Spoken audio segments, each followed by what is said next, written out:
थुंग थुंग कंधे पर बोरा लटकाए दिन भर गलियों में भटकता रहता। इधर उधर पड़ी प्लास्टिक की बोतलें और पुरानी चीजें उठाता रहता। फिर शाम को उन्हें बेचकर 2 वक्त की रोटी कमाता। थुंग थुंग अपनी बीवी और बच्चे के साथ एक टूटी हुई झोपड़ी में रहता था। गरीबी इतनी थी कि कभी कभी नमक रोटी भी नसीब नहीं होती थी। भूख मिटाने के लिए पेड़ों के पत्तों का सहारा लेना पड़ता। फिर भी थुंग थुंग ने कभी चोरी का सहारा नहीं लिया। एक दिन थुंग थुंग थका हारा श्मशान के पास बैठा था। शाम ढल चुकी थी और हवा में जले हुए लकड़ों की बू थी। तभी उसे मिट्टी के नीचे से हल्की सी रोशनी चमकती दिखी। वह धीरे से उठा और मिट्टी खोदने लगा।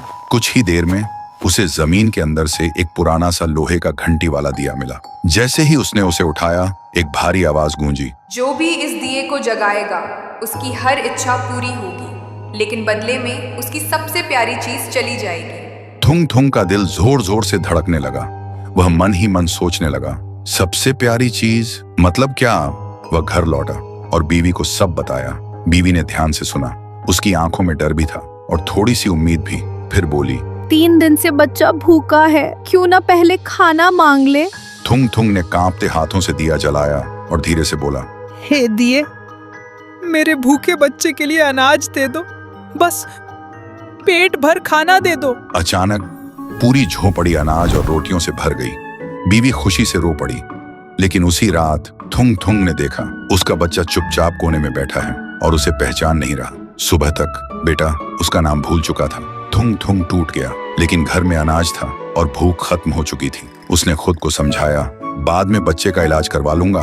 फिर उसने सोचा, एक और बार इस्तेमाल कर लेता हूँ। इस बार उसने मांगा, हे दिए, पक्का मकान और दुकान दे दो। पलक झपकते ही टूटी झोपड़ी की जगह एक सुंदर पक्का घर बन गया और बगल में भरी हुई दुकान खड़ी थी।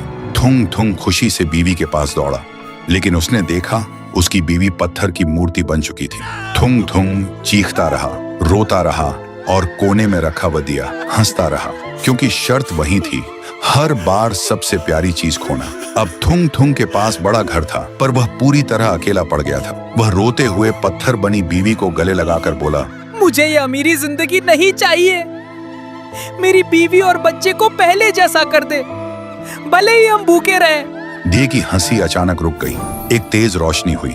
जब रोशनी हटी, न पक्का घर था न अनाज का ढेर। फिर वही पुरानी टूटी हुई झोपड़ी थी, लेकिन सामने उसका बच्चा खेल रहा था और बीवी मुस्कुरा रही थी। थुंग थुंग ने सुकून की सांस ली और उस मनहूस दिए को वापस श्मशान ले जाकर मिट्टी में हमेशा हमेशा के लिए दफना दिया।